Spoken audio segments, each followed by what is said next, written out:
Welcome to the Wellspring Digital Chat.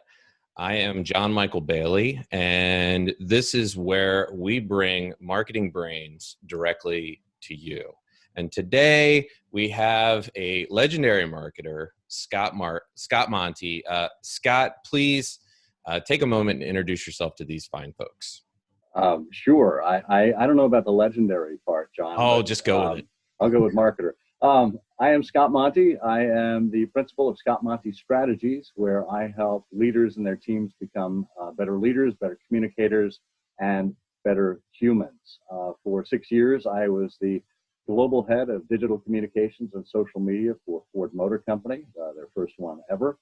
And after that, I decided to go into consulting on my own to share some of my observations of marketing, communications, and leadership with other companies that are struggling with the same.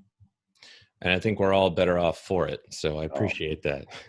I'm really excited to have you here, mostly because I've been in social media since the early days, and for as long as I've been reading books about social media, I've been seeing your name mentioned as, Scott Monty from Ford and the things that you've done. So I've been familiar with your name and your work, and we're friends on Facebook, and I see your posts, and so it's really exciting to have this conversation with you, and I'm excited to dive in. So without further ado, if you don't mind, let's jump in. Please. All right. So you wrote recently a post about empathy, and I think it goes beyond most that I've seen lately. And while your post was much broader in scope, I'd like to ask about empathy specifically in marketing. And what I wanted to know is kind of a two-part question. What is marketing without empathy? And conversely, what does marketing look like with empathy?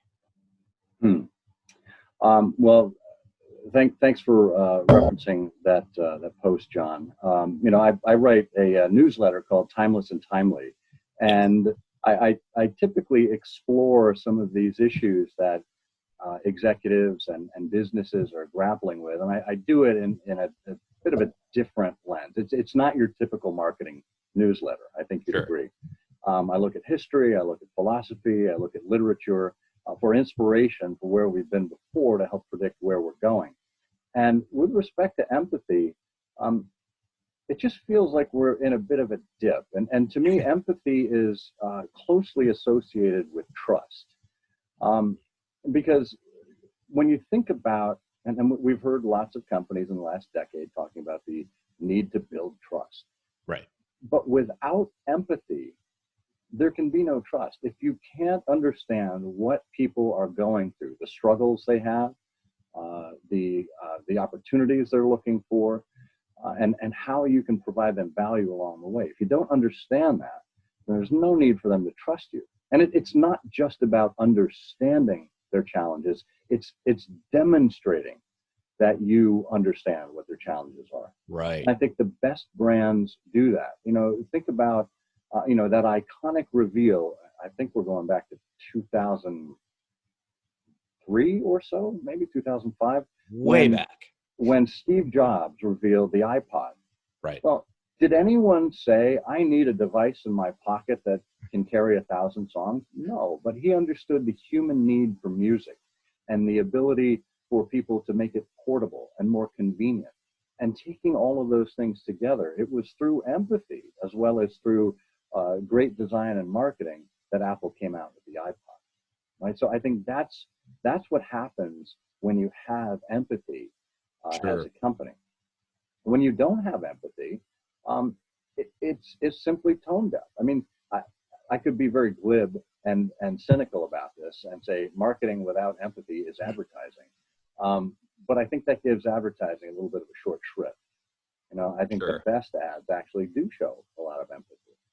But when we feel like we're being sold to, right, rather than brought along a journey, I think that's what happens when companies lack empathy.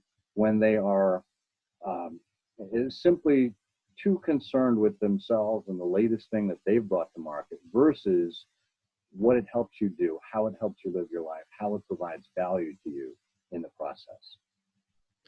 It's a difficult lesson to learn. I think a lot of marketers and businesses and people in general could really use a bit more empathy, the practice of empathy. So I think it's important. I think that's an important post, and I'll link it in the comment in the transcription below. But I think it's an important post for people to read, because you really do dive deep into the concept of empathy. So I appreciate that. So if you'll indulge me a bit, my wife subscribes to People magazine. So here's a kind of a weird reference. So Regis Philbin of Live with Regis and Kelly or Kathy or whoever it was, he recently passed away. And so there was this big write-up on him. And so I read that article, and it was talking about how he and Kathy Lee would not talk to each other before the show started every morning, so that when they had their sort of 15 minutes of that initial banter, it would come across as a real normal conversation.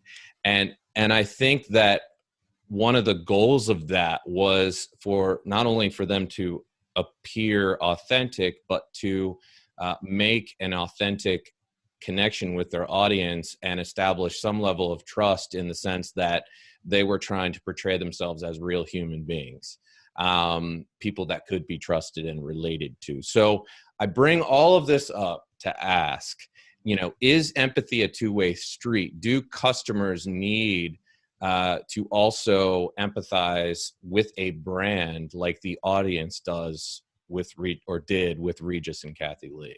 If that makes sense. That is such a great point and a great question, John. I mean, thank you. The two-way street. Now, first of all, I loved Regis. Just so full of energy and infectiousness, and you felt that coming through the television. His joy of being, and his wife's name was Joy, by the way. His joy of being on morning television every day. You could tell how excited he was to be there. You could tell when he was bereft and exasperated about something. He wore his emotions on his sleeve. Right. And to your point, you can't do that after 3 rehearsals. And Johnny Carson was the same way. Johnny Carson would never mingle with his guests in the green room before the show, because he wanted to be their interactions. He wanted them to be authentic, right? To your point, people can smell a line of BS a mile away. Right? They can tell when you're not authentic. They can tell when you're reading off of a teleprompter, or when you are reading off of a teleprompter and don't mean the words behind what it is that you're saying. Right? I know plenty of executives and leaders of all stripes that rely on teleprompters. That's not a problem. But if you feel like what they're reading doesn't match with their actions and doesn't match with who they are as a person, then it doesn't even matter, right? And so this idea of empathy and trust being a two-way street, this is why at Ford we were so adamant on getting our people out in front. That it wasn't just a logo talking to you on social media. It was you meeting the men and women of Ford Motor Company who were making the great products, who had your safety in mind, who were on the cutting edge of technology, and you understood the challenges that they went through, professionally and personally. And this made Ford more human to people, and therefore more trustworthy in consumers' eyes. I feel like I've been talking about that more and more. Pardon the tractor in the background. I'm on a farm, so occasionally we have tractor noises. But we've got lawnmowers in the neighborhood over here too, so I think it may be in stereo. It's part of the COVID charm. So yeah, I think the humanization of brands, it's a buzzword right now, but at the same time, I think it's very important. So yeah, great point. So you are of course known very much so for your time at Ford and the things you did with social media at Ford. Now it's been a while. A lot has changed and probably will continue to change, but just to stay on a positive note here, what do you still like about social media? Well, I think believe it or not, social media still has a lot of untapped power. We've seen how the power has been tapped over the last, I guess, decade and a half or so that it's been around, but it's still got a lot of potential, I think. To me, it's about the power of, and let's talk about this from a corporate perspective, right? From a business perspective, it's still got the power to connect humans from behind the firewall to consumers, to not necessarily use it the way that budgets have driven it to be used, which is as an advertising and marketing tool, but as an opportunity to solicit feedback, to get in touch with executives, to make yourself heard, and to know that you're being listened to. I still think the power of speed to, from external to internal is still there, and there's still a lot left that can be done with it. It's really, again, about the empathy that you're talking about. It is a channel where you can further pursue, those empathetic causes that you're trying to put in place. It really is. I'll give you a quick story if I can, John. Sure. I was up in a big meeting in Ford Motor Company, up on the top floor in the Thunderbird room. This big circular table, almost, if you ever saw Dr. Strangelove, it's kind of like the war room scene. Right? Gentlemen, you can't fight in here. This is the war room. Great. So here I am, invited to give an update on the state of social media of Ford and of the industry. And Alan Mullaly, who was the CEO at the time, gave up his seat. I sat in his chair. Wow. So I was flanked by the COO and the CFO. And the CFO was probably the most skeptical person in the room of social media. Isn't that always the case? Right.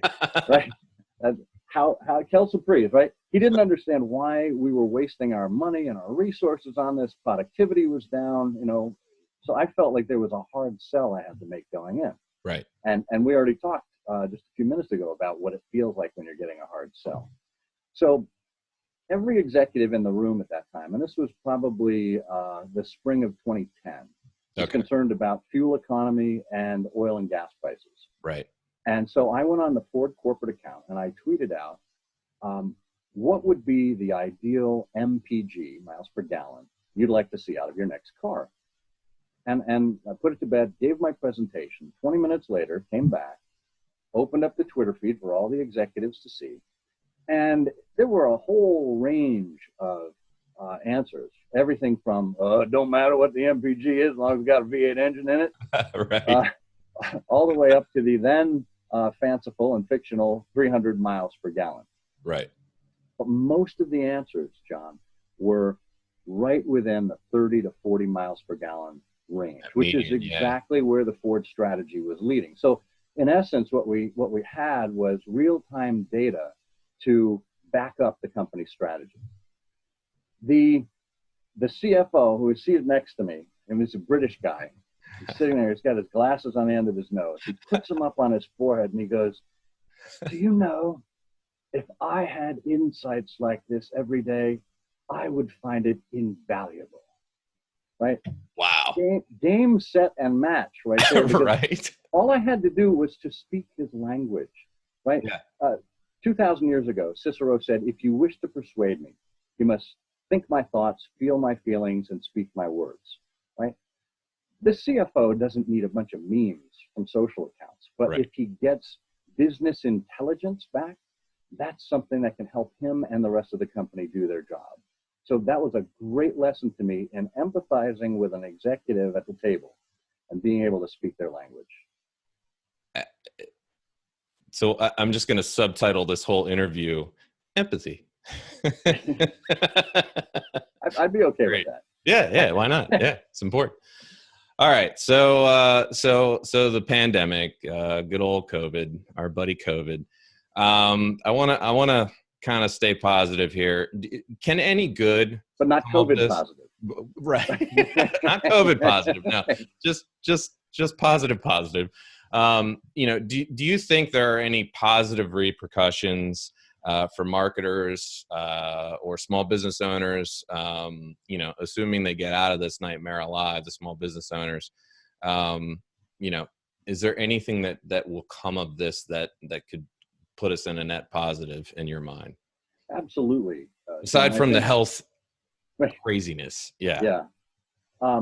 If anything, I think what this has done for us is it has given us a sense of corporate empathy.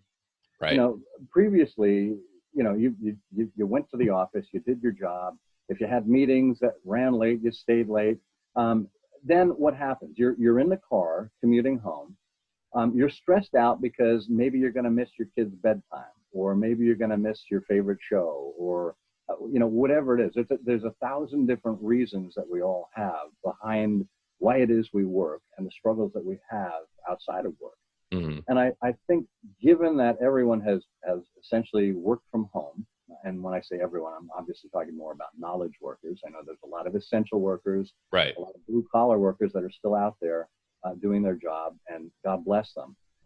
But as far as people that have white collar jobs, we've all been working remotely.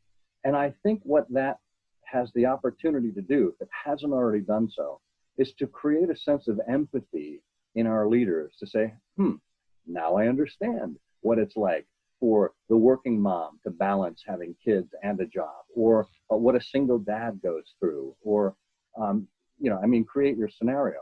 Yeah. Now we might be a little more willing as we go back to allow people to work in a hybrid model, to work a couple of days in the office and a couple of days at home. We've realized that productivity, not only has it not decreased, it's actually increased as we've allowed people to work on their own time and to still accomplish the same goals. So if anything, coming out of this, I think we're going to have a sense of corporate empathy for how we approach our work. That's interesting. I agree, and I've seen it across the board. And you know, one positive for me is that I've had you know, people like you are more readily available to me to do these interviews because most people are stuck at home. So, there you go. So finally, I want to talk about politics for a minute. So you've made no mistake about your politics on social media channels. I see the same from people like Chris Penn and others.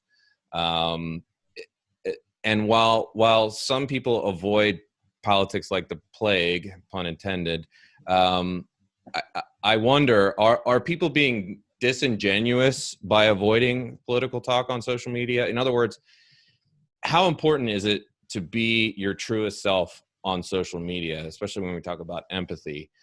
Even if you're a public figure, business leader, or even a marketer, how important is it to be your truest self and to make your political thoughts known? Or is it? Wow. You sure we couldn't have talked about something less controversial like religion or sex, John? I mean, it's like the third rail of conversations. Look, let's dive in. Right. When I was at Ford, I wouldn't touch politics with a 10-foot pole. Mm-hmm. I couldn't afford to. I was a public figure, and look, I still am, but you know, a public figure serving a public company. Right. We couldn't afford to alienate one side or the other. You know, to Ford, our demographic was people who drive. It doesn't matter whether you're blue, red, purple, or anything in between. Yep. So to me, it has to be outside of corporate restrictions, you know, things that are the norm within your company. It has to be a personal choice. And, you know, I could very well have gone on not saying anything and just posting about business and leadership and social media and cat pictures or whatever else, Sherlock Holmes. I don't post cat pictures, by the way. I'm more of a dog person. Ask about that. Yeah.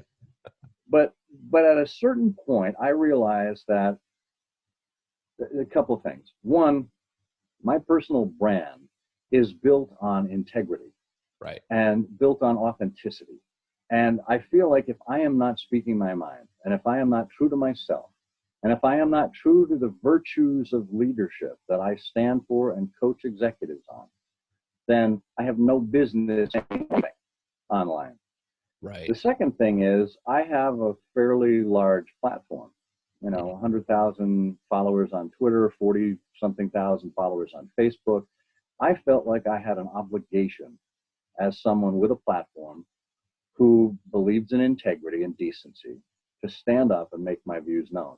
Because, in my opinion, what we have seen in the last 3.5 years, as far as leadership goes, I'm not going to talk about policies at all. I'm just talking about leadership style, has been an abomination and an aberration from all that is normal. And it is not the kind of leadership I would point to my children, nor to my clients to say, be more like this, right? And to me, I will speak out when there are unethical things happening, when there are corruption, when there's corruption happening, and when there are norms and certainly laws that are being broken.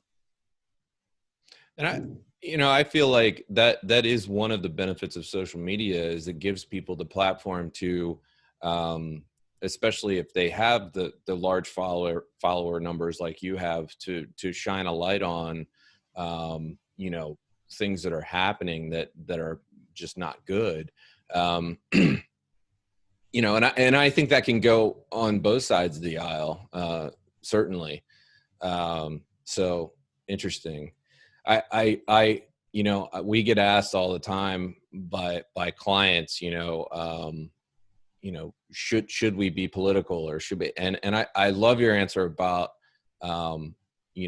staying true to your personal brand. And I think if corporations just look at themselves and look at their own brand and their own core values, the answer probably lies within.